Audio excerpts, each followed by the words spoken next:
నేడు తెలంగాణ రాష్ట్రంలోని రాజేంద్రనగర్ నియోజకవర్గంలో ఉన్న మణికొండ మున్సిపాలిటీకి సంబంధించి కాంగ్రెస్ పార్టీ అధ్యక్షులు జితేంద్ర గారితో వాళ్ళ ప్రత్యేక ముఖాముఖి. నమస్కారం జితేంద్ర గారు. నమస్కారం అండి. సార్, మీరు అసలు రాజకీయాల్లోకి ఎప్పుడు వచ్చారు, రావడానికి కారణం ఏంటి? యాక్టివ్ పాలిటిక్స్లోకి నేను ఎంటర్ అయింది 2015 అండి. యాక్చువల్లీ అంటే రావడానికి కారణం ఏంటంటే, మనకి ఇక్కడ నేను నెక్నంపూర్లో నివాసం ఉంటాను. నెక్నంపూర్లో మనకి ఇబ్రాహీంబాగ్ నెక్నంపూర్ అని 2 చెరువులు ఉన్నాయి. పెద్ద చెరువు, చిన్న చెరువు అంటారు వాటిని.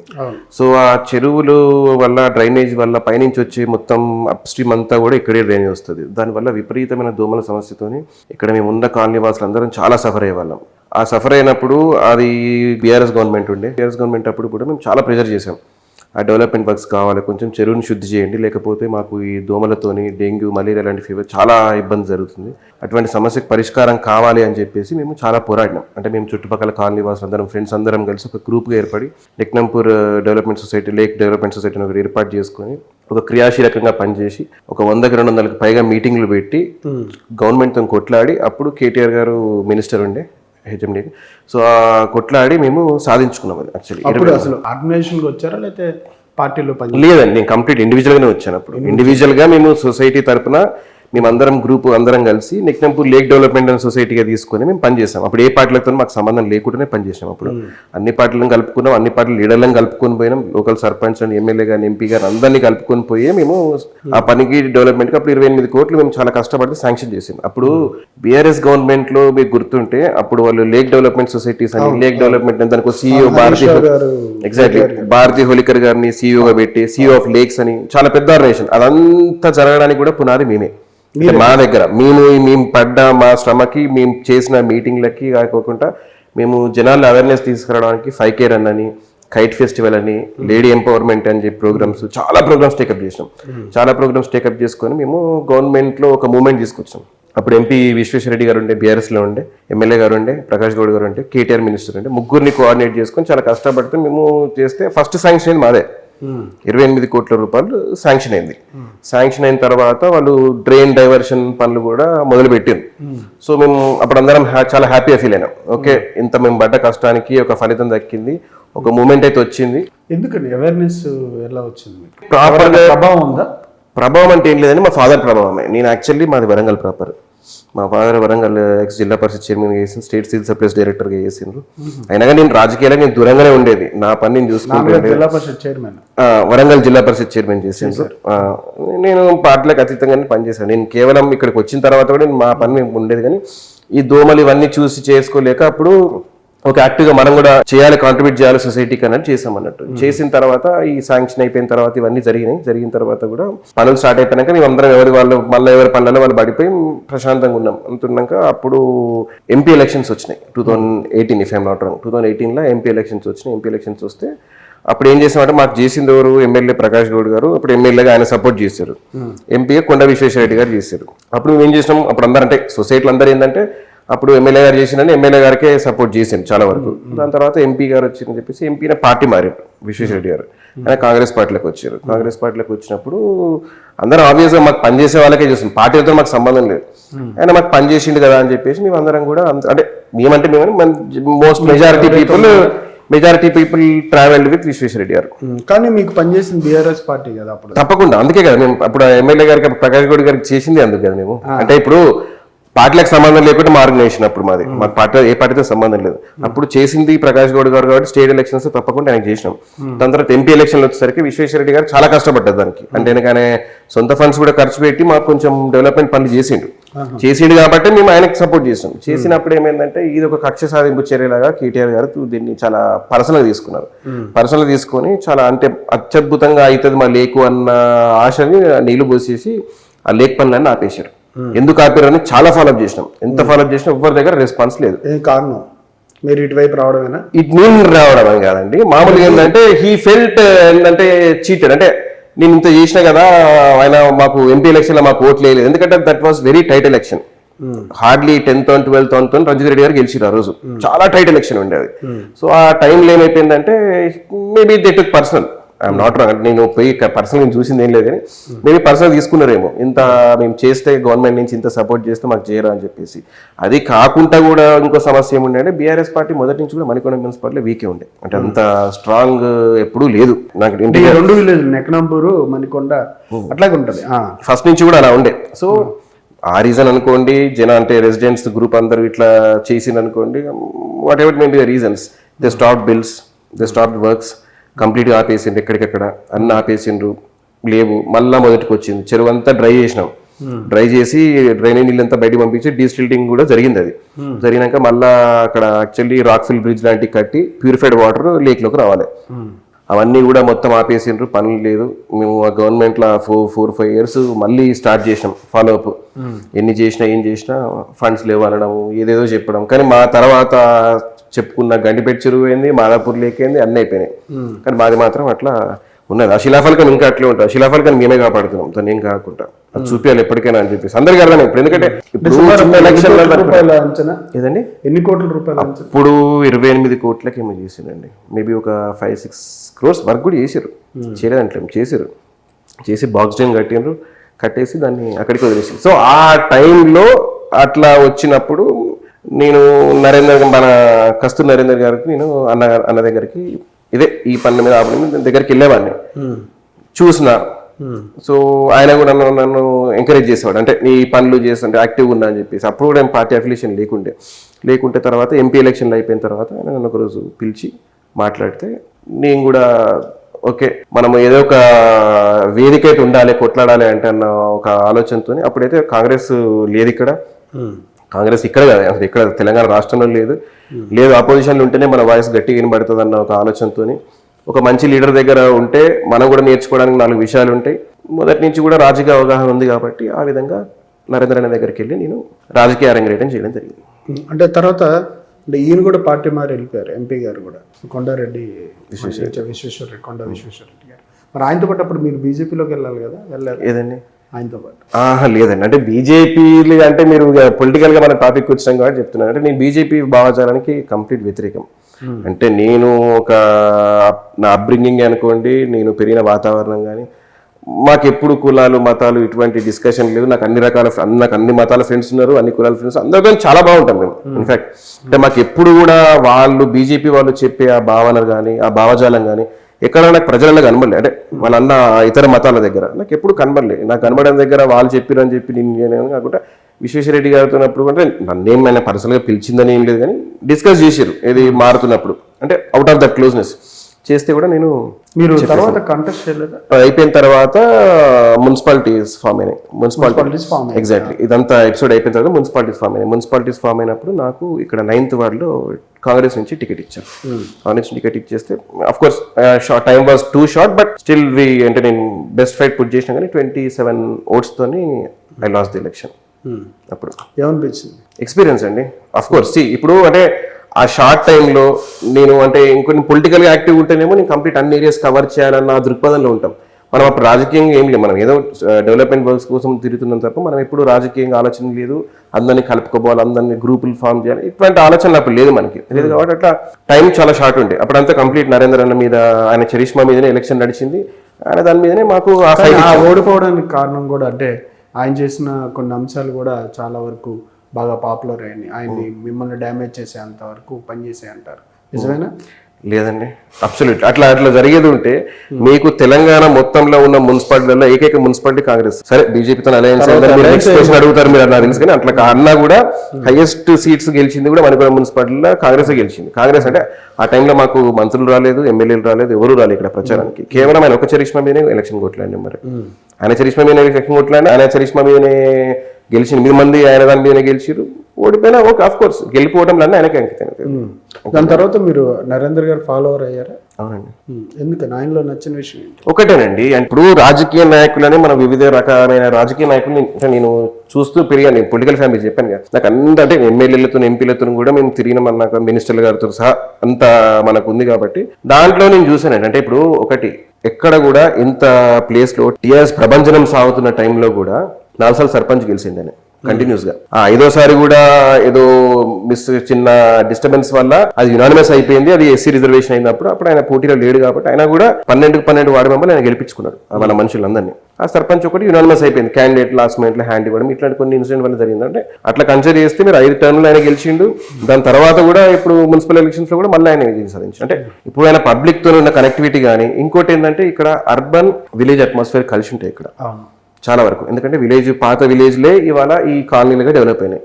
అంటే ఆ కనెక్టివిటీ నరేంద్ర అనుకున్న కనెక్టివిటీ అని మెయిన్. ఇప్పుడు కాలనీ వాళ్ళతో ఎట్లా ఉండాలి, వాళ్ళకి ఏం పనులు ఉంటాయి, వాళ్ళకి ఏం చేసి పెట్టాలి, విలేజ్ వాళ్ళతో ఎట్ పాయింట్ ఆఫ్ టైం ఎట్లుండాలి అని ఆయన మిక్స్ అండ్ మ్యాచ్ లీడర్. అంటే రెండిద్దరిని కూడా బ్యాలెన్స్ చేయగలిగి సమూలంగా బ్యాలెన్స్ చేయగలిగే లీడర్ అని అవన్నీ అబ్జర్వ్ చేసిన చూసిందని మీరు అన్నట్టు మిగతా లీడర్లను కూడా అబ్జర్వ్ చేసిన. అంటే మణికొండ మున్సిపాలిటీ ఉన్న పెద్ద లీడర్ అంతవరకు మీరు ఆయన ప్రభావం మీ మీద ఉంది. అంటే బేసిక్ గా ఆయన కుటుంబంలో ఉన్న వ్యక్తులకు వాళ్ళకు మాత్రమే అధ్యక్ష పదవులు ఇస్తూ ఉంటారు. మరి మీకెందుకు పదవి ఇచ్చాడు ఆయన? అట్లా ఎప్పుడు లేదండి. అంటే ఇది కూడా మామూలుగా చెప్తే ఆయనే సర్పంచ్, ఆయన పార్టీ ప్రెసిడెంట్ గా ఉన్నారు కావచ్చు, కానీ పార్టీ ప్రెసిడెంట్ కూడా ఏం చేయలేని అన్న మండలి ప్రెసిడెంట్ చేశారు ఆయన అధ్యక్ష మండలి ప్రెసిడెంట్ చేసి దీని బిఫోర్ మున్సిపాలిటీ ఫామ్ అయిన కొత్తలా ఎవరు లేరు కాబట్టి నరేంద్ర అన్నని ఆయన అధ్యక్షంగా కొనవాడిన. దాని తర్వాత మీరు అన్నట్టు మేబీ అంతేనండి, నేను యాక్టివ్ గా పార్టిసిపేట్ చేయడం కానీ, ఎక్కడ కూడా ఏమైనా సమస్యలు వచ్చినా ఏది వచ్చినా నేను పోయి నిలబడడం కానీ, ఆయన గైడ్ లైన్స్ ప్రాపర్ గా ఫాలో అవ్వడం కానీ, ఇటువంటి మేబీ మల్టిపుల్ ఫ్యాక్టర్స్ చూసి ఒకరోజు పిలిచి ఇట్లా మణికొండ మున్సిపల్ అధ్యక్ష పదవి నీకు ఇస్తున్నా అంటే I was not expecting. Actually నేను అంత ప్రిపేర్ కూడా అప్పుడు కరెక్ట్గా లేని, ఇంకా అప్పుడు ఎలక్షన్ అయిపోయింది, just I was moving on. So అది చేస్తుంటే అవునా నేనన్నా ఓకే అన్నా, but there maybe another senior leaders దాన్ని నాకన్నా సీనియర్స్ చాలా మంది ఉన్నారు, వాళ్ళందరినీ కూడా కోఆర్డినేట్ చేసుకోవాలని అందరితో నేను మాట్లాడుతాను. ఒక మీటింగ్ పెట్టిర్రు, అందరిని పిలిచిర్రు, దాంట్లో ఎక్స్ ఎంపీటీస్ ఉన్నారు, సర్పంచ్ అందరు చేసిన అందరు సీనియర్ని పిలిచి ఇది రీజన్స్ నేను జిత్తుకి ఇస్తున్నా, మీరు అందరూ ఏమంటారు, అందరూ కూడా ఏకగ్రీవంగా ఓకే చెప్పారు. అదే విధంగా నాకు సపోర్ట్ కూడా చేశారు, కంప్లీట్ సపోర్ట్ చేశారు. ఆయన ఓడిపోవడానికి రీజన్ ఏంటి మీ కాన్స్టిట్యున్సీలో? ఒక్కటండి, అంటే సరే మీరు మంచిది, ఇప్పుడు రాయనగర్ ఎలక్షన్ రాయనగర్ కాన్స్టిట్యున్సీలో అనేది చాలా పెద్ద కాన్స్టిట్యున్సీ, 10 డివిజన్లు ఉన్నాయి ఇలా, రూరల్ అర్బన్ మిక్స్ ఉన్నది, జిహెచ్ఎంసీ ఉంది, మున్సిపాలిటీస్ ఉన్నాయి, ఉన్నాయి. అంటే మీకు చెప్తున్నా అంటే మాకున్న ఫ్యాక్టర్స్ దాంట్లో ప్రకారం చూసుకుంటే ఆ ఎలక్షన్ కొట్టాను మాకు వచ్చిన time 24 days. Ticket last moment లో ఇచ్చారు, లాస్ట్ ఫేజ్ లో ఇచ్చారు. ఇంకొంచెం బిఫోర్ చేస్తే జిహెచ్ఎంసీలో కవర్ చేయడానికి మాకు ప్లేస్ స్కోప్ ఉండేది. మేము గండిపేట మండలి వరకు చాలా బెటర్ గా పర్ఫామ్ చేసినాం. అంటే ఇప్పుడు ఈ 3 మంత్స్ మణికొండ, నార్సింగ్, బండ్లగూడ వరకు చూసుకుంటే ఎక్స్ట్రాడనరీ పర్ఫామ్ చేసినాం. అంటే అప్పుడు బీఆర్ఎస్ కి హైదరాబాద్ చుట్టుపక్కల ఉన్న వేవ్ తో కంపేర్ చేస్తే ఈ 3 డివిజన్లలో గుంజినాం. శంషాబాద్ మండలం మున్సిపాలిటీలో okay we gave decent fight. ఈ జిహెచ్ఎంసీకి వచ్చేసరికి మాకు ఇబ్బంది. అది కాకుండా సులేమానగర్, శాస్త్రిపురం 2 డివిజన్లు ఉన్నాయి, అవి ఎటున్నా 1 side ఉంటాయి. ఆత్మవిశ్వాసం నేను గెలిచేస్తున్నాను అనేది ధోరణి కూడా కొంతవరకు పనిచేసిందని అంటారు. లేదండి, మితిమీరిన ఆత్మవిశ్వాసం లాంటిది ఏం లేదు. కానీ అంటే ఇప్పుడు కాంగ్రెస్ పార్టీలో టికెట్ రావాలంటే ఆషామాషి విషయం కాదు. అట్లాంటి విషయంలో ఏమైందంటే వాళ్ళు కూడా కాంగ్రెస్ పార్టీ వాళ్ళు చేసిన సర్వేలో కానీ, పెద్ద హైకమాండ్ సెట్ చేసిన సర్వేలలో వీటిలో అన్ని చూసుకున్న తర్వాత ఓకే ఈయన రన్నింగ్ లో ఉన్నారు, మున్సిపల్ చైర్మన్ గా ఉన్నారు, అందరితో కలుపుగొలుగుంటారు, ఇర్రెస్పెక్టివ్ ఆఫ్ పార్టీస్ అందరితో ఫ్రెండ్లీగా ఉంటారు, ఏదో పార్టీలో కొట్లాట అన్నట్టు అట్లాంటిది ఏమి ఉండదు, అందరితో బాగుంటారు. సో ఓకే అని చెప్పి ఇచ్చినప్పుడు మాకు టైం సరిపోలేదు. మెయిన్ మితి మీద ఆత్మవిశ్వాసం కాదు, ఏది కాదు, మాకు time was the big factor. టైమేనండి మా శత్రువు ఎక్కువ ప్రభావం చూపించింది తప్పకుండా. ఎందుకంటే జిహెచ్ఎంసీలో పెనెట్రేట్ అవ్వడానికి టైం ఏది దొరకలేదు మాకు. ఎందుకంటే మీరు కంపేర్ చేస్తే జిహెచ్ఎంసీ ఎలక్షన్స్ లో కాంగ్రెస్ పార్టీకి అత్తాపూర్లో 800 ఓట్లు వచ్చినాయి, రాయనాలో 2000 ఓట్లు వచ్చినాయి, మైలరదేపల్లిలో 600, 900 ఓట్లు వచ్చినాయి.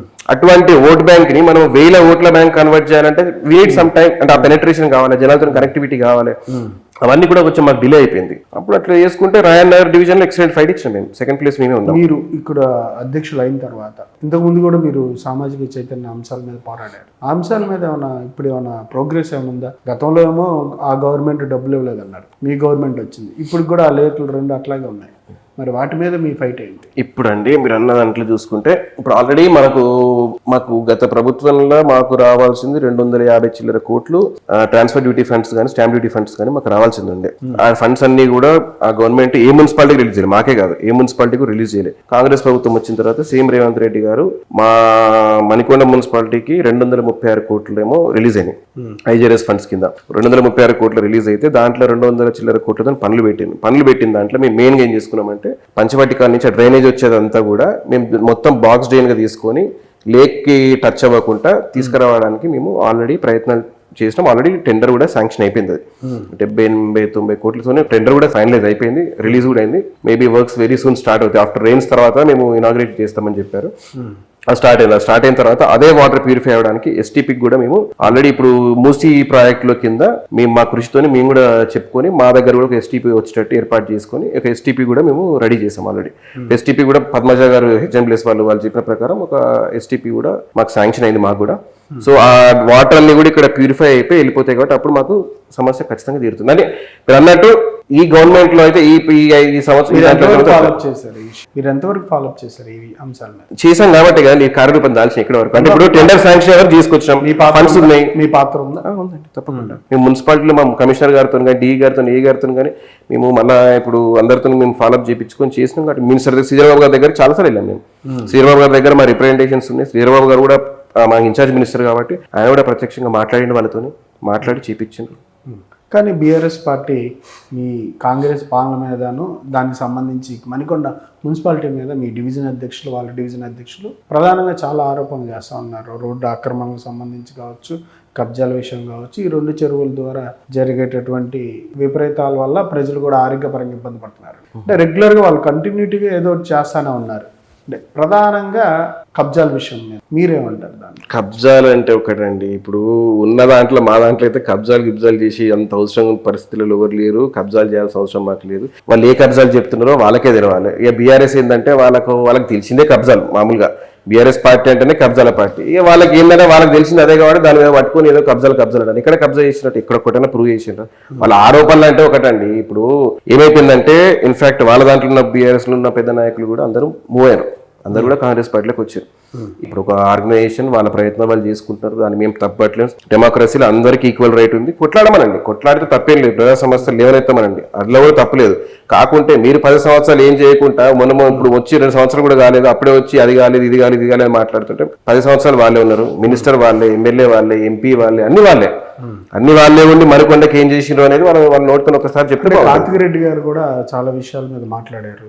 అట్లాగే ఇక్కడ బీఆర్ఎస్ అధ్యక్షుడు కూడా గుడ్ మార్నింగ్ మణికొండ అని చెప్పి 100 రోజుల కార్యక్రమాల ద్వారా సమస్యలన్నింటినీ మీ దృష్టికి తీసుకొచ్చారు. మరి వీటన్నిటి మీద ఏమంటారు? ఒక్కటండి, ఇప్పుడు డెవలప్మెంట్ అనేది నిరంతర ప్రక్రియ. ఇప్పుడు అన్నీ ఓవర్ నైట్ జరగవు. ఇంకోటి ఏంటంటే ఒక సిస్టమేటిక్ అప్రోచ్ అనేది ఇంకా కూడా అందరూ అలవర్చుకోవాలి. ఇంకోటి ఏమైపోతుంది అంటే రోడ్ వేస్తారు, అప్పుడు కొత్త బిల్డింగ్ అవుతుంది, వాళ్ళు డ్రైనేజ్ కోసం దవ్వేస్తారు, మళ్ళీ దానికి ప్యాచ్ పడుతుంది. అధికారులు మీకు అంటే అధికారంలో ఉన్న మీకు ఎక్కువ సపోర్ట్ చేస్తున్నారు, అనధికారికంగా చాలా కార్యక్రమాలు చేస్తున్నారు అని చెప్పి చెప్తా ఉన్నారు. నిజంగా అబద్ధమా? ఇప్పుడు మీరే అన్నారు సామాజికంగా మాకేమైనా పనులు ఉంటాయి. ఇప్పుడు రోడ్లు మీరు అన్నారు, మేము అధికారంలో ఉన్నాం, మేము వెళ్ళి చూపించుకుంటాం కదా. ఇప్పుడు కమిషనర్ గారి దృష్టికి తీసుకెళ్తాం, ఏడీ గారి దృష్టికి తీసుకెళ్తాం, వాళ్ళు రెస్పాండ్ అవుతారు. అక్కడ అవసరం ఉంది, అక్కడ చేయాల్సిన పని ఉందంటే తప్పకుండా చేస్తారు పనులు. చేయడానికి ముందు అక్కడ పనులు ఇప్పుడు అక్కడ మనకు ఫండ్స్ ఉన్నాయి, చేయించుకోవాలి డెవలప్మెంట్. మనం ప్రొయాక్టివ్ గా పనులు చేసుకుంటే తప్పేంది? ఇప్పుడు అనధికారికంగా అంటే నేనేమైనా అధికారిక ప్రోగ్రామ్ లో కూర్చుంటున్నామా, ఏమైనా ఇక్కడ ఏం చేస్తున్నామా? మాకు ఇంకోటి కూడా చెప్తాం, మాకు అంటే మా చైర్మన్ గారి దగ్గర మీరు నేర్చుకోవాలి, ఇది కూడా ఉంటుంది మాకు. ఎప్పుడు కూడా ఏదో ప్రోగ్రామ్ అవుతుంది కదా అని మేము స్టేజ్ ఎక్కి కూర్చోవడాలు అట్లాంటి మేము చేయం. మీరు బీఆర్ఎస్ పాలన చూసుకుంటే మేము ఫోటోలు కూడా తెప్పించి చూపించగలుగుతాం. వాళ్ళు ఆ టైంలలో వాళ్ళు ఎలా పోయి అధికారికంగా కూర్చోవాలి ఇట్లాంటివన్నీ మాకు ప్రోటోకాల్ ప్రకారం మేము ఫాలో అవుతామండి. ఎనీథింగ్ ప్రోటోకాల్లో ఎక్కడ ఇబ్బంది ఉండదు.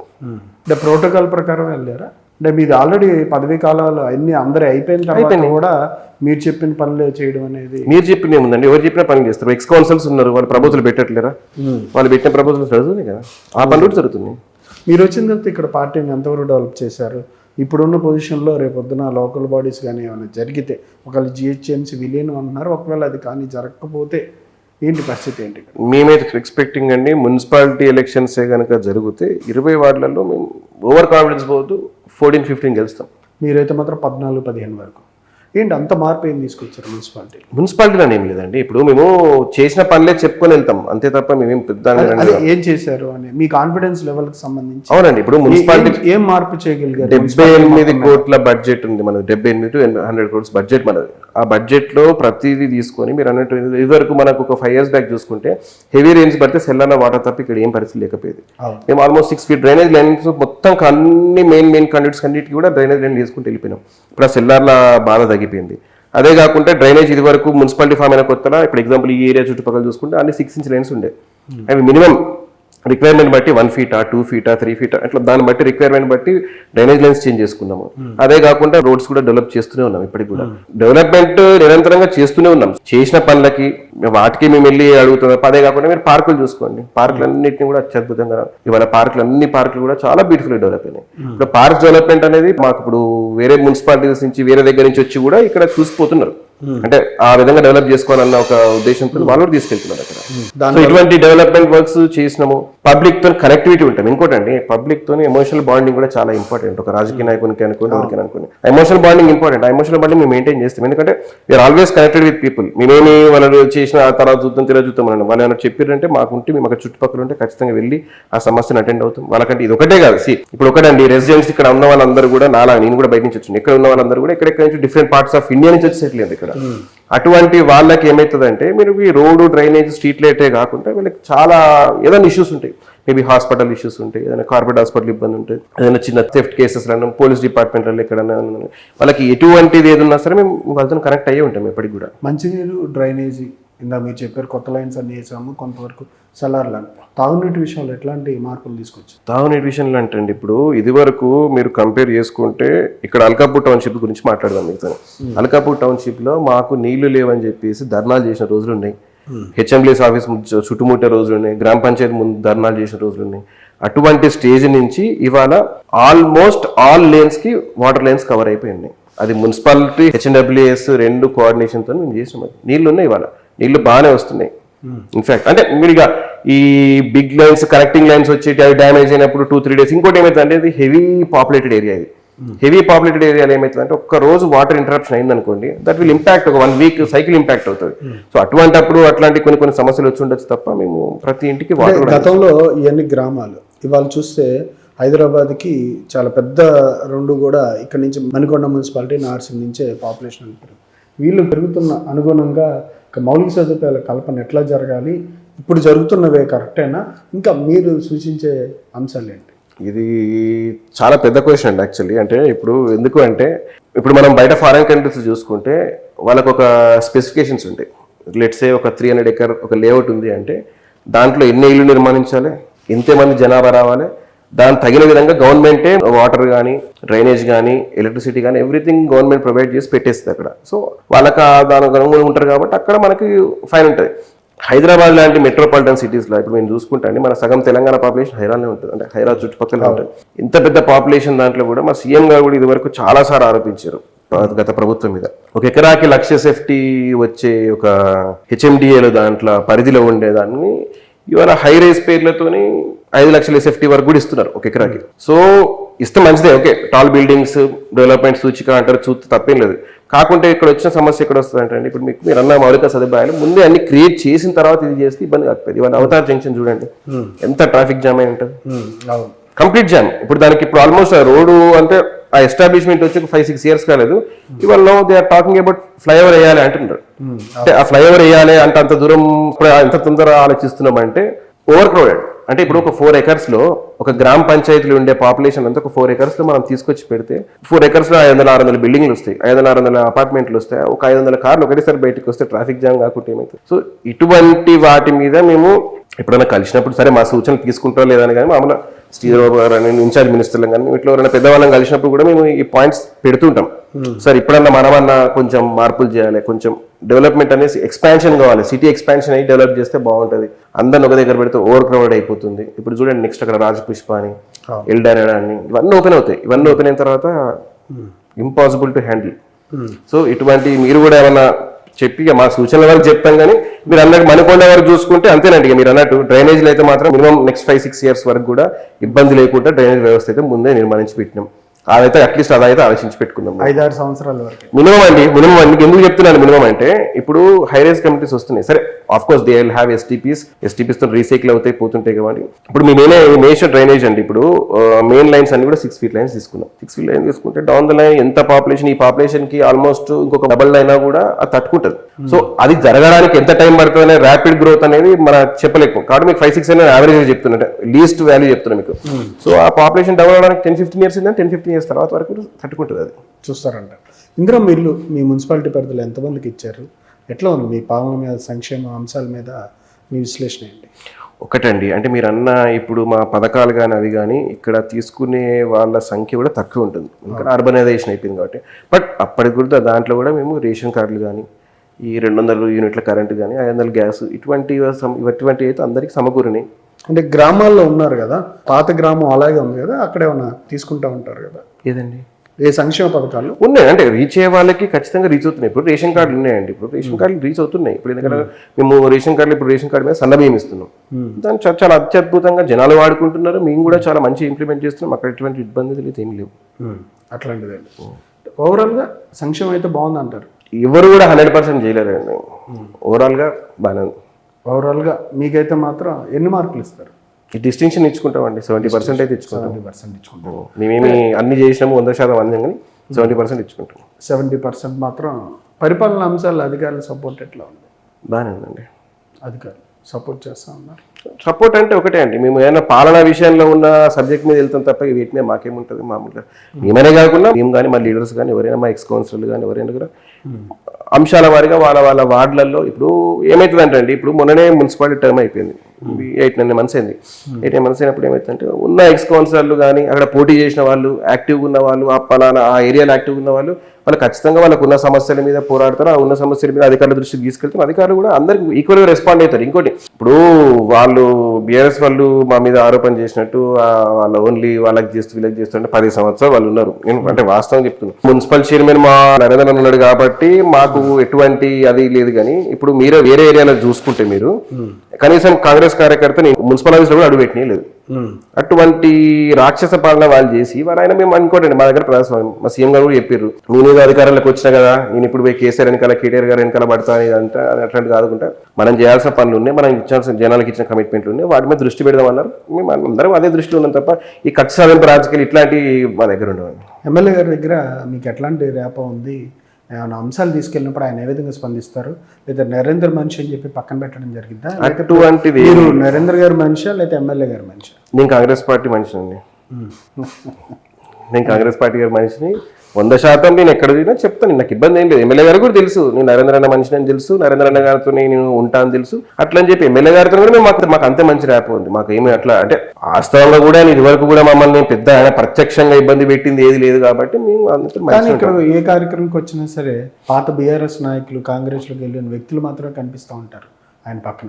లేదండి, అంటే మీరు అన్న అపోహ ఒకటి క్రియేట్ అయిందని చెప్పేసి మొన్న లాస్ట్ టైం వచ్చిన ఓపెనింగ్స్ కి చాలా అత్యద్భుతంగా చాలా పెద్ద ఎత్తున రిసీవింగ్ చేసుకున్నాం, చాలా పెద్ద ఎత్తున కూడా ఓపెనింగ్ కార్యక్రమాలు అన్నిటికీ కూడా ఒక పండుగ వాతావరణం లాగా తీసుకెళ్ళాం దాన్ని. మేము దగ్గర ఒక 50-60 కార్లు పెట్టి, అంటే ఇఫ్ దట్ వాజ్ ఇంకా వర్కింగ్ డే అది ఇంకా వీకెండ్ అయితే మేము 100 కార్లతోనైనా సరే అది అంతా చేసేవాళ్ళం. నరేంద్ర అన్న అధ్యక్షతన మేము చాలా అత్యద్భుతంగా ఒక 50 కార్లు తీసుకొని 50 కార్లలో 250 మంది మినిమం 250 మందితో తీసుకొని అన్ని చేసినాం. అంటే మీరు అన్న అపోహ ఒకటండి, ఏమైపోతుంది అంటే ఇప్పుడు ఎమ్మెల్యే గారు వచ్చినప్పుడు మీరు అన్నట్టు రాలేదంటే ఓపెనింగ్ ప్రోగ్రామ్స్ పార్టీ ప్రోగ్రామ్ పెద్ద ఎత్తున చేస్తాం. ఇప్పుడు ఓపెనింగ్స్కి వస్తారు, పలానా ఏరియా ఆ ఏరియా వాళ్ళు ఉంటారు, ఖచ్చితంగా ఆ ఏరియా కాలనీ వాసులు ఉంటారు, మా ఏరియాలో ఉండే మా లీడర్లు ఉంటారు, పోయి తీసుకుంటూ ఓపెనింగ్ చేసుకుంటూ వచ్చి చేస్తున్నారు. మీరు అన్నట్టు ఆ అపోహ క్రియేట్ అవుతుందని దానికి ఒక ఫుల్ స్టాప్ పెట్టడానికి ఆ కార్యక్రమం చేశారా? అంటే రేపొద్దున ఇక్కడ కూడా బై ఎలక్షన్స్ రావడానికి అవకాశాలు ఉన్నాయి. పార్టీ మారిన 10 మంది మీద వేటు వేసి రేపు బై ఎలక్షన్స్ అలాంటి సిచ్యువేషన్ వస్తే ఏంటి పరిస్థితి?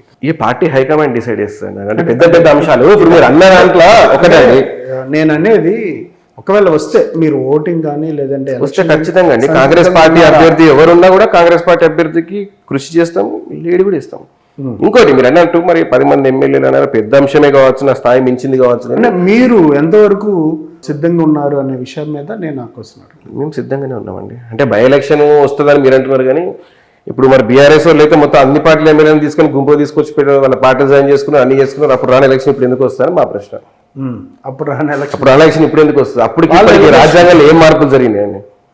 అంటే వాళ్ళ ఎలిగేషన్స్ మీద మీరేమంటారు? అట్లాగే బీసీ రిజర్వేషన్ల మీద మీ పార్టీ చాలా దూర ప్రయాణం వరకు చేసి సుప్రీంకోర్టుకు కూడా వెళ్ళింది. అంటే సిచ్యువేషన్ ప్రకారం చూస్తే బీసీ రిజర్వేషన్ అమలు కావని చెప్తా ఉన్నారు. మీరు వెళ్ళిన విధానంలోనే లోపాలు ఉన్నాయి అంటున్నారు. అంటే ఎంతవరకు ఈ బీసీ కార్డు, బీసీ రిజర్వేషన్ అంశం అనేది మీ పార్టీకి కలిసి వచ్చే అంశం? అలాగే బీసీలకి ఇప్పుడు మీరు చెప్తున్న ఈ రిజర్వేషన్ ద్వారా కలిగే ఉపయోగం ఏంటి? ఒకటండి, అంటే బీసీలకి రాజ్యాధికారం రావాలన్నది దశాబ్దాలుగా జరుగుతున్న ఒక సుదీర్ఘ పోరాటం అది. అటువంటి పోరాటంలో రాహుల్ గాంధీ గారు ఎప్పుడైతే ఇక్కడికి వచ్చిండ్రో కులగణన జరగాలని చెప్పిండ్రో ఆ ప్రకారం సీఎం గారు కూడా కులగణన చేయించారు. కులగణన దాని ప్రకారం ఎవరికి ఎంత వాటా రావాలన్న దాని మీద వచ్చి మీరు అన్నట్టు 42% రిజర్వేషన్ ఏదైతే ఉందో గవర్నమెంట్ ప్రకటించిన దాన్ని అసెంబ్లీలో తీర్మానం చేసిండ్రు, పెట్టిన తర్వాత మీరు అన్నట్టు ఇప్పుడు సెంటర్ కూడా అప్రూవ్ చేస్తే పెద్ద విషయం కాదు. ఇంకోటి గవర్నర్ దగ్గర ఉంది. గవర్నర్ గారు ఎవరు అంటారండి, ఆబ్వియస్గా సెంటర్లో బీజేపీ ఉంది కాబట్టి బీజేపీ మనిషి ఉంటారు. వాళ్ళు సాగనియరు. ఇప్పుడు వాళ్ళు సాగుతూ ఏమవుతుందంటే అసలు ఆ బీసీ కార్డు ఎత్తుకుందని బీజేపీ వాళ్ళు ట్రై చేశారు. వాస్తవానికి వాళ్ళు ఒక బీసీని ముందు పెట్టేసి ఇక్కడ బీసీ ఏదో చేద్దామని అనుకున్నారు. వాళ్ళు అక్కడ సక్సీడ్ కాలేకపోయేసరికి ఇప్పుడు కాంగ్రెస్ పార్టీకి ఎక్స్ట్రా మైలేజ్ కావద్దన్న దాని మీదనే వాళ్ళు అక్కడ గవర్నర్ దగ్గర ఫైల్ అట్లా ముందుకు రానికుండా ఫైల్ అట్లా హోల్డ్ చేసి పెట్టిన పైన గవర్నమెంట్ అన్ని ప్రయత్నాలు చేస్తుంది. సుప్రీంకోర్టు వరకు పోయింది. చూద్దాం సుప్రీంకోర్టులో ఎటువంటిది వస్తుందో. మరి ఒకటంటే ఇప్పుడు బీసీలకి రిప్రజెంటేషన్ ఉండాలన్న దాని మీద గవర్నమెంట్ చేసిన దాంట్లో తప్పేం లేదు. తప్పేముంది, బీసీలు కూడా రావాలి కదా అన్న దాని మీద ఉంటుంది. బీసీలు వస్తే మంచిదే కదా. ఇంకా అది ఏదైతే రిజర్వేషన్లు అమలు పరిచిన విధానంలో సంఖ్యాపరంగా చూస్తే దాంట్లో లోటుపాట్లు, అట్లాగే గత ప్రభుత్వాలు ఏదైతే బీసీలకు ఇచ్చినాయో అది తప్పు పడతా రేవంత్ రెడ్డి గారి స్పీచ్లు కావచ్చు, లేదంటే ప్రసంగాలు, దానికి కౌంటర్ హరీష్ రావు గారు, ఈ అంశాల మీద కొంతవరకు మీకు మైలేజ్ వచ్చిందా, మైనస్ అయిందా? మైలేజ్ నాకే వచ్చిందండి. ఎందుకంటే వాళ్ళు ప్రతి విషయాన్ని అడ్డుపడుతున్నారని జనాలకు కూడా అర్థమైపోయింది. ఇప్పుడు సపోర్ట్ చేస్తాము అని అంటారు ఎవరు, బీఆర్ఎస్ వాళ్ళు సపోర్ట్ చేస్తామంటారు, కానీ వాస్తవానికి వచ్చేసరికి సపోర్ట్ చేయరు కదా. ఏదో ఒక విధంగా కేసులు లేపిడాలు, ఆ కేసు వేసిన వెనుక వాళ్ళే ఉన్నారన్న అనుమానం కూడా ఉంది మాకు. వాస్తవానికి వాళ్ళే వెనక నుంచి కేసులు లేపించి ఉండొచ్చు, దాంట్లో ఏం లేదు. ఇంకొకటి అండి, ఇప్పుడు బీఆర్ఎస్ ప్రభుత్వాన్ని ప్రజలు గురగొట్టిందే ఆ దొరతనము అట్లాంటి అంశాల మీదనే వాళ్ళు ఆ ఒంటెద్దు పోగొళ్ళు పోతున్నారని జనాలు వాళ్ళకి బుద్ధి చెప్పారు. అయినా కూడా ఇప్పటికీ వాళ్ళ మార్పు లేదు. ఇప్పటికీ అదే మాటలు, అదే ధోరణి. అది వాస్తవానికి ప్రజాస్వామ్యం మంచిది కాదు కూడా. ఇప్పుడు అది చూసుకొని బాధితరాల నాయకులు ఏమని వాటి చేసుకుంటారు. ఇప్పుడు మీరు అన్నట్టు మేము యంగ్ జనరేషన్ మేము వచ్చినాం. ఇప్పుడు అట్లనే అనుకుంటే మేము కూడా ఇట్లనే మా అవతల బీజేపీ పార్టీ మీద ఏదో అలిగేషన్ పెట్టుకుంటారు, రోజుకొని నోరు బరేసుకొని ఇవన్నీ చేస్తుంటే కాదు కదా. మేము ఒక ఫ్రెండ్లీ అట్మాస్ఫియర్ అనే ఇక్కడ చేస్తున్నాం. బట్ స్టిల్ ఇట్లాంటి అట్మాస్ఫియర్ రాష్ట్రం అంతా ఉంటే కూడా బాగుంటుంది. అంటే జూబ్లీహిల్స్ ఉప ఎన్నిక ఫలితాలు కానీ బీఆర్ఎస్కి అనుకూలంగా వస్తే ఒకటి అయిపోతే రేపొద్దున కాంగ్రెస్ గవర్నమెంట్ కూడా ఉండదు, ఇంకా అన్ని సంవత్సరాలు వెయిట్ చేయక్కర్లేదన్న చిన్న హింట్ని కేటీఆర్ గారు ఇచ్చారు బహిరంగ సభలో. అంటే ఆ రకంగా వాళ్ళ ప్రయత్నాలు కావచ్చు, దానివల్ల మేము పార్టీలోకి అందరినీ జాయిన్ చేసుకున్నాం అని కాంగ్రెస్ వర్గాలు చెప్తున్నా సరే, ఆయన స్పీచ్ తర్వాత ఆయన మాట్లాడిన మాటల ద్వారా ఏం అర్థం చేసుకోవాలి?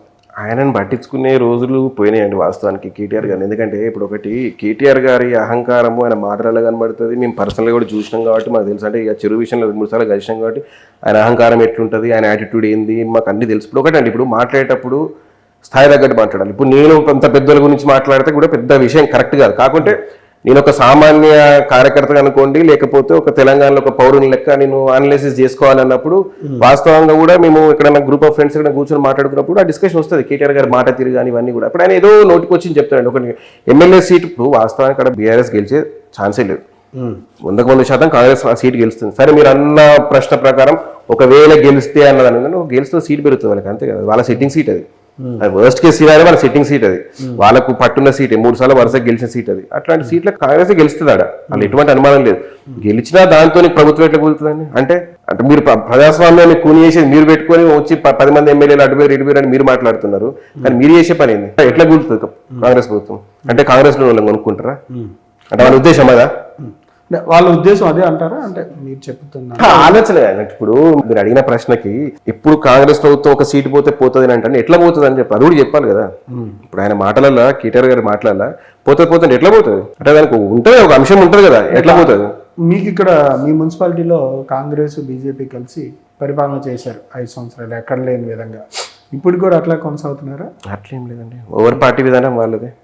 పార్టీ విధానంగా లేదు. ఇప్పుడు ఆ టైంలో ఏమైపోయిందంటే బీఆర్ఎస్ కాంగ్రెస్, బీఆర్ఎస్ బీజేపీ ఎవరో ఒకరు అలయన్స్ తోని ఫామ్ అవ్వాలి. మేమైతే వాస్తవానికి పక్క జరిగి కాము కూర్చున్నాం. ఎందుకంటే ఆ ఎలక్షన్ అయిపోయిన తర్వాత మేము కూడా ఒక క్యాంప్ పెట్టినప్పుడు మాకు నరేంద్ర అన్న వచ్చేసి అందరికి గెలిచిన కౌన్సిలర్లకు చెప్పిన ఒకటే మాట ఏంటంటే అవకాశం వస్తే చేద్దాం, లేదంటే ఆపోజిషన్ నుండి కొట్లాడదాం అని ఒకటే స్టేట్మెంట్ ఇచ్చింది. అందరు దానికే సిద్ధంగా ఉండే. వాళ్ళిద్దరు కలిస్తే మేము ఆపోజిషన్ లో కూర్చునే వాళ్ళం కావచ్చు.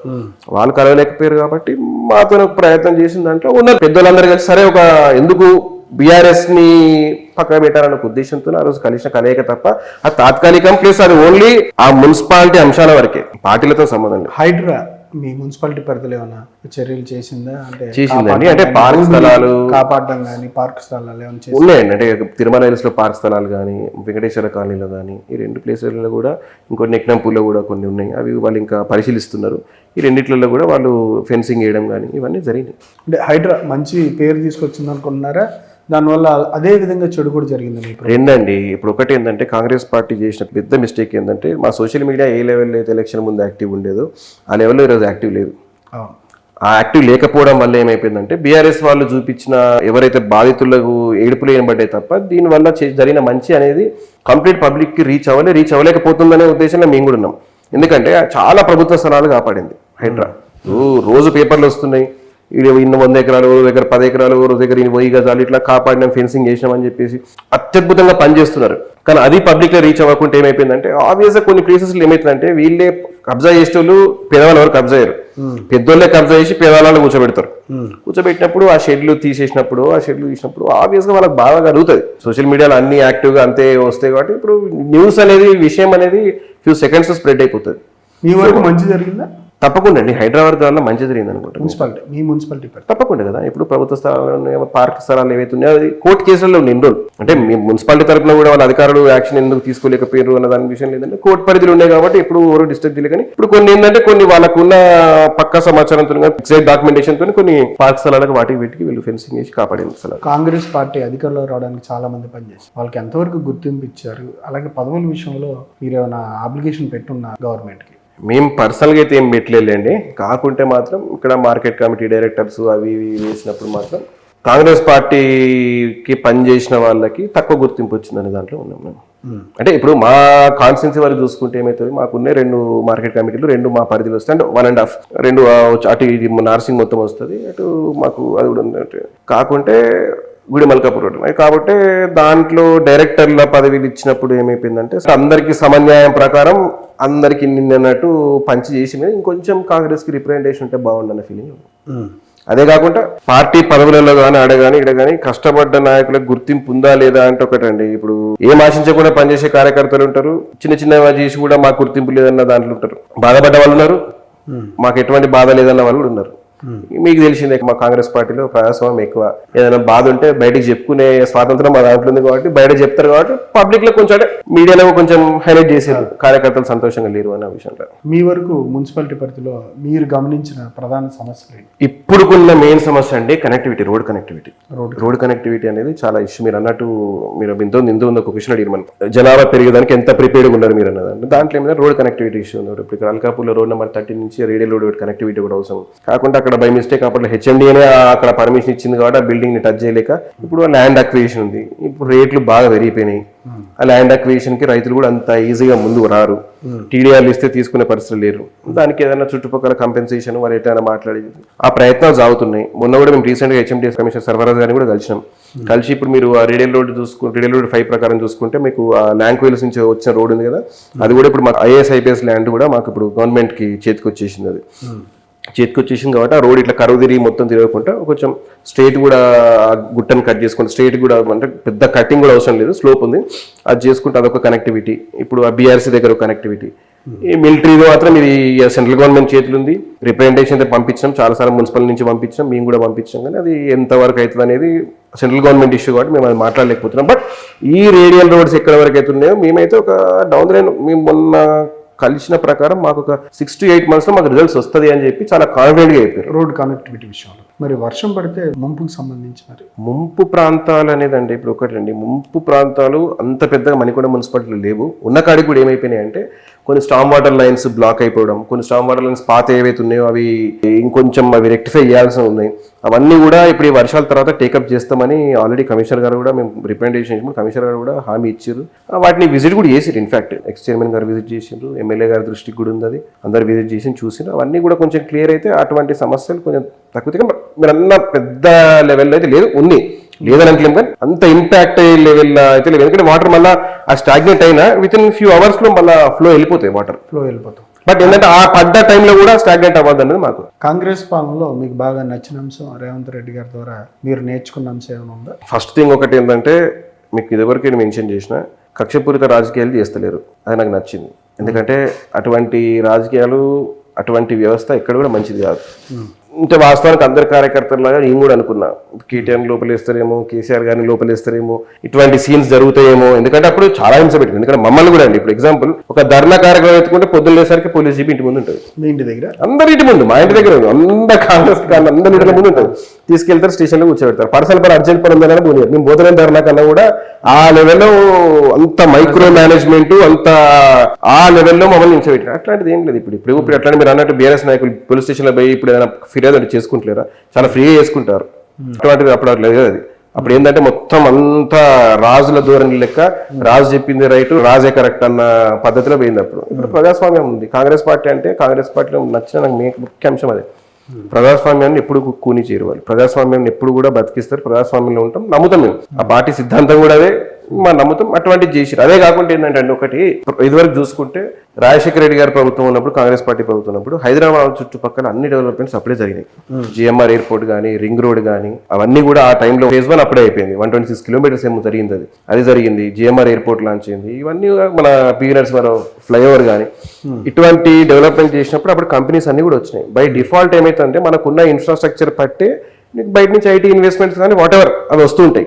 అటువంటి దగ్గర ఆ ఇన్ఫ్రాస్ట్రక్చర్ ఎక్కడ కూడా మన వాళ్ళు అంత పకడ్బందీగా కాంగ్రెస్ పార్టీని కాపాడింది కాబట్టి ఆ తర్వాత ఇన్వెస్ట్మెంట్స్ స్లో అయినాయి.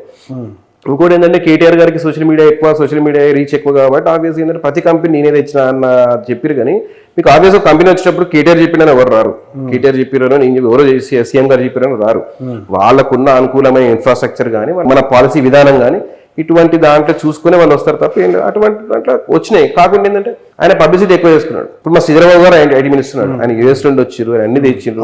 He's very much. ఇప్పుడు ఆయన చాలా కష్టపడుతున్నారు, తిరుగుతారు. మొన్న కూడా ఆస్ట్రేలియాకి వెళ్ళారు, వచ్చిర్రు, ఇన్వెస్ట్మెంట్స్ కి ప్రయత్నం చేస్తున్నారు, వస్తున్నాయి ఇన్వెస్ట్మెంట్స్, ఎస్టాబ్లిష్మెంట్స్ వస్తున్నాయి. ఇప్పుడు ఎప్పుడంటే జీసీసీ మొన్న మెక్డొనాల్డ్స్ వచ్చేసింది. ఇప్పుడు నెట్ఫ్లిక్స్ సెకండ్ ఆఫీస్ ఇక్కడనే పెడుతుంది. గూగుల్ చాలా పెద్ద ఆఫీస్ కన్స్ట్రక్షన్ స్టార్ట్ అయింది. సో ఇటువంటి చాలా అన్ని మేబీ అన్ని కోఫోర్జ్ మొన్న వచ్చింది.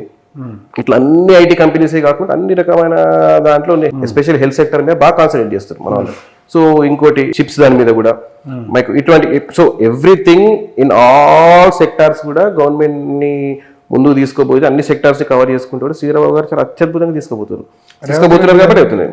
రేవంత్ రెడ్డి గారిలో మీకు నచ్చే అంశం ఒకటండి, అంటే మేము నేర్చుకోవాల్సింది మెయిన్గా మేము ఏమనుకుంటామంటే ఆ పట్టుదల. అంటే ఆ అక్రమ కేసులో ఎక్కడైతే ఇరికిచ్చి ఒక జెడ్పీటీసీ నుంచి సీఎంగా 18 సంవత్సరాల కాల వ్యవధిలో ఎలా అయితే ఆయన ఎదిగినరో అంత అలా చేసినట్టే ఆషామాషి విషయం కాదు. అలా జరగడానికి మెయిన్ కారణం ఆయన పట్టుదల. ఇంకొకటి ఏంటంటే కాంగ్రెస్ పార్టీ వాస్తవానికి ఈ కష్టం కాంగ్రెస్ పార్టీ ఏంది అని చాలా ముఖ్య నాయకులు కూడా ఏదైనా సరే ఇంకొక అప్పుడు బీజేపీ రైజ్ అవుతుండే, ఇక బీజేపీలోకి పోతారా టీఆర్ఎస్ లోకి పోతారా అన్న ఒక టైంలో ఆయన పీసీసీ అధ్యక్ష పదవి తీసుకున్నప్పుడు మీకు గుర్తుంటే ప్రతి మండల హెడ్ క్వార్టర్ లో రాష్ట్రం అంతా కూడా బాణసంచా కాల్చి సంబరాలు చేసుకున్నాం. ఎందుకు అంటే అప్పుడు కాంగ్రెస్ కార్యకర్తలు హోప్ చూసారు. ఆ హోపు కేవలం ఆయన ఇవ్వగలిగిండు. నేనున్నా, మీరు కొట్లాడండి అని ఒక ధైర్యంతోనే కదా. ఇప్పుడు ఒక నాయకుడు అనేవాడు ధైర్యం ఇస్తే కార్యకర్త దూరమైన పోతాడు. ఆ ధైర్యం రేవంత్ రెడ్డి గారు ఇచ్చారు కాబట్టి ఇవాళ కాంగ్రెస్ పార్టీ ప్రభుత్వంలోకి వచ్చింది. ఇప్పుడు ఎవరు ఎన్ని మాట్లాడినా ఏం చేసినా కూడా దాంట్లో 100% 90% మార్కులు రేవంత్ రెడ్డి గారికి. మిగతా 10% అందరూ ఉన్నా కూడా రేవంత్ రెడ్డి గారు అయితే ఇప్పుడు ఒకటండి, ఇప్పుడు ఎట్లుంటుందంటే స్టేట్ లో ఇఫ్ నాట్ మీ హూ అంటారు, నేను కాకుండా ఎవరు అన్న దాంట్లో కేసీఆర్ గారు లేకపోతే ఏంది పరిస్థితి అంటే ఆయన ఒక కలిగి పెట్టిండు 10 సంవత్సరాల పాలన. ఏమేమి పెట్టిండు, నేనే దీనికి దిక్కు తెలంగాణ కన్నా ఒక ఫీలింగ్ కూడా జనాలన్నా కొద్దిగా చేసిండు. దానివల్ల ఏమైపోయింది, అరే కేసీఆర్ లేకుండా ఎవరు ఆ 2018 ఎలక్షన్స్ లేకుండేది, లేకపోయేసరికి ఇబ్బంది అయింది, చాలా దారుణంగా ఓడిపోయినాం. 2023కి వచ్చేసరికి ఏమైంది, కేసీఆర్ కాకుండా ఎవరు ఉన్నారు, రేవంత్ రెడ్డి ఉన్నారు. సో ఆ అంశంలో ఆయన జనాలన్నా ఆ నమ్మకం కలిగించాడు, తీసుకొచ్చింది. పాలన సాగుతుంది, ఇంకా 3 సంవత్సరాలు ఉంచుంది. ఇంకా 3 అంటే మీరు ఏమైనా సోషల్ యాక్టివిటీస్ విషయంలో ప్రజాసేవ కార్యక్రమాలు ఇలాంటివి ఏమైనా చేస్తా ఉన్నారా? అండ్ ఓన్లీ రాజకీయాల పాలిటిక్స్ అలా ఏం లేదండి. ఇప్పుడు మామూలుగా కూడా ఎక్కడైనా స్కూల్స్ కానీ ఎక్కడ కానీ ఎవరికైనా అనాశ్రమాలు కానీ ఇక్కడ ఏ రిక్వైర్మెంట్స్ ఉన్నా మేము చేస్తాం. అటు కాకుండా అవన్నీ మేము మీడియాకి వాటికి వీటికి మేము ఎక్కడ ఎవరికేం అవసరం ఉన్నా కూడా తప్పకుండా మా వల్ల అయినది తప్పకుండా చేస్తాం. మీ ప్రభుత్వానికి సంబంధించి సంక్షేమం, పరిపాలన, అలాగే ఉపాధి అంశం మీద ఎక్కువగా దృష్టి పెట్టినట్టుగా కనిపిస్తూ ఉంటుంది. అంటే కొంతవరకు ఉద్యోగం ఇచ్చామని చెప్తా ఉన్నారు. ఆ అంశం మీద మీ ఒపీనియన్ ఏంటి? ఒకటండి, అంటే ఏమైపోయిందంటే మనము మన దరిద్రమైన స్టేజ్లో ఉన్నామంటే తెలంగాణ తెచ్చుకుంది నీళ్లు నిధులు నియామకాలు అనుకుందాం. నీళ్లు నిధులు నియామకాలు అనే 3 అంశాల మీద తెలంగాణ రాష్ట్రం ఏర్పడ్డది. అటువంటి అంశంలల్లో ఒక బోగస్ ఇరిగేషన్ ప్రాజెక్ట్ కట్టుకొని నీళ్ళని చెప్పేసుకున్నారు. నిధులు అంటే మన జీడిపి పెరిగింది, మన పర్ క్యాపిటల్ ఇన్కమ్ పెరిగింది, 2 lakhs చేంజ్ మన పర్ క్యాపిటల్ ఇన్కమ్ అయిపోయింది, జీడిపి రాష్ట్రం ఇండియాలో నెంబర్ 2 స్థాయి పోయినాం అన్నది ఒక కలిగిచ్చారు. కాకుంటే నియామకాలు చూసుకుంటే ఒక గ్రూప్ 1 ఎగ్జామ్ పెట్టుకోలేకపోయినాము. 10 సంవత్సరాల పాలనలో అంటే కొట్లాడిందే యువకులు తెలంగాణ కోసం.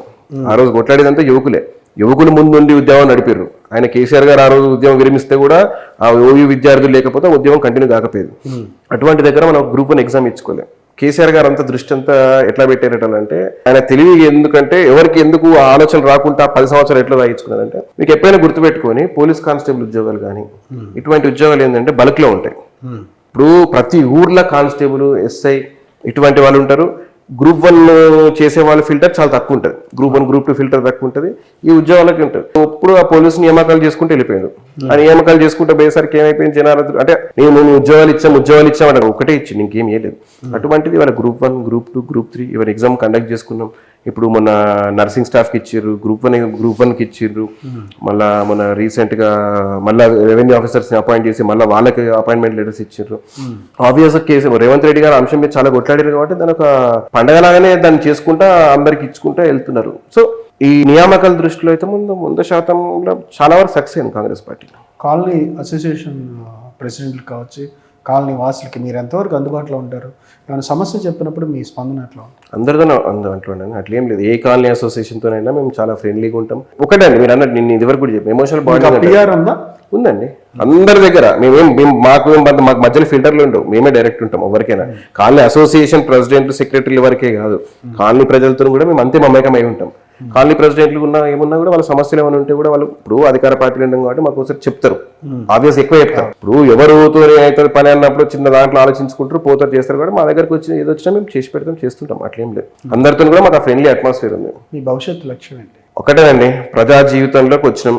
ఎంతవరకు అయితే అంతవరకు నా వల్ల అయిన కృషితోని ప్రజలకు అందుబాటులో ఉండాలి, ప్రజలకు సేవ చేసే మార్గంలో ఇక పదవులు అనేటివి మనం చేసే పనిని బట్టి అవే వస్తాయని నేను నమ్ముతా. సో లక్ష్యాలు అంటే మాత్రం అంతేనండి, ప్రజా జీవితంలో కొనసాగుతూనే ఉంటాం. ఒకటైతే నిజం, ఎక్కడైతే మనం ఏదో ఒక కారణాలతో వీటితో వెనక్కిపోయేది ఏమి ఉండదు. ప్రజా జీవితంలో కొనసాగుతూనే ఉంటాం. ప్రభుత్వం ఉన్నా కొనసాగుతాం, లేకున్నా కొనసాగుతాం. చివరిగా ఈ 2 చెరువుల అంశం మీద ఎంతవరకు పరిష్కారం అయ్యే అవకాశం ఉంది మీ గవర్నమెంట్లో? తప్పకుండా మా గవర్నమెంట్లో మొత్తం కంప్లీట్ పరిష్కారం చేస్తామన్న చాలా నమ్మకంతో ఉన్నామండి. ఎందుకంటే ఆ అంశంతోనే రాజకీయాలకు అడుగు పెట్టినామని. ఇప్పుడు అది చేయకుంటే నాకు కూడా రిమార్క్, ఆ రిమార్క్ తెచ్చుకోవాలని మాకు లేదు.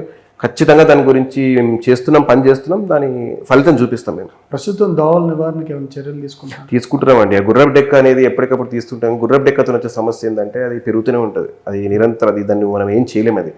అది అంటిల్ అన్లెస్ ఆ సోర్స్ దాన్ని రూట్ ని మనం డ్యామేజ్ చేయకుంటే తప్ప తీస్తూ ఉన్నాం, పెడుతున్నాం, అది తీస్తుంటాం, మళ్ళీ పెరుగుతుంది. అటువంటిది జరుగుతుంది. ఇప్పుడు నేను చెప్పాను కదా మీకు ఆల్రెడీ 80 crores 45 శాంక్షన్ అయింది అనుకోండి. ఆ బాక్స్ డ్రైన్ అనేది మూసి వరకు అంటే ఆల్మోస్ట్ ఈ పెద్ద చెరువు ఎండ్ వరకు వస్తుంది. ఎండ్ వరకు వచ్చినప్పుడు ఏంటంటే డ్రైనేజ్ వాటర్ కూడా బైపాస్ అయిపోతే మీకు లేక్ లో డ్రైనేజ్ వాటర్ నిలువ ఉండదు. అప్పుడు ఓన్లీ రెయిన్ వాటర్, ఈ స్టామ్ వాటర్ లైన్స్ డెవలప్ చేసుకొని స్టామ్ వాటర్ అంతా లేక్స్ పుష్ చేసాం అనుకోండి, ఆ సమస్య అనేది పరిష్కారం, శాశ్వత పరిష్కారం. అది చేస్తాం మేము. కాంగ్రెస్ కార్యకర్తలకు చెప్పాలనుకునేది ఏంటి? కాంగ్రెస్ కార్యకర్తలు ఏముందండి, అందరూ కూడా ఎంతో కష్టపడితే ప్రభుత్వం వచ్చింది. మనకు ఏమైనా చిన్న సమస్యలు ఉంటే మనలో మనం పరిష్కారం చేసుకోవాలి, పార్టీని ముందు తీసుకువెళ్ళాలి, ప్రభుత్వాన్ని మంచి పేరు తేవాలి. Okay sir, thank you. ఇదండి జితేందర్ గారి ఆలోచనల, అభిప్రాయాలు. నియోజకవర్గంలో పార్టీ బాగానే ఉందని, అట్లాగే గ్రూపులు లేకుండా కాంగ్రెస్ పార్టీ చేస్తున్న సంక్షేమ కార్యక్రమాలు, అభివృద్ధి కార్యక్రమాలు తీసుకెళ్తున్నామని ఇబ్రహీంబాగ్ కావచ్చు, నెక్కనంపూర్ చెరువుల అభివృద్ధి కోసం కట్టుబడి పనిచేస్తున్నట్టుగా, పరిపాలనకు సంబంధించిన అనుమతులు తీసుకొచ్చి వాటి శుద్ధి విషయంలో పూర్తి స్థాయిలో పనిచేస్తున్నట్టుగా, సేవా కార్యక్రమాలకు సంబంధించి కూడా తను రాజకీయాల్లోకి రావడం అదే కారణం అని చెప్పి, అట్లాగే మంచినీరు, మౌలిక సదుపాయాల కల్పనకు మణికొండ మున్సిపాలిటీకి అధిక ప్రాధాన్యత ఇస్తున్నామని, అలాగే ట్రాఫిక్ సమస్య కావచ్చు, రోడ్డు కనెక్టివిటీ ఇష్యూస్ని ఆల్రెడీ అధిష్టానం దృష్టికి తీసుకెళ్ళామని, ఈ అంశాల మీద కూడా త్వరలోనే పరిష్కారం దొరుకుతుందని ఈ సందర్భంగా ఆయన వ్యాఖ్యానించారు. Thank you.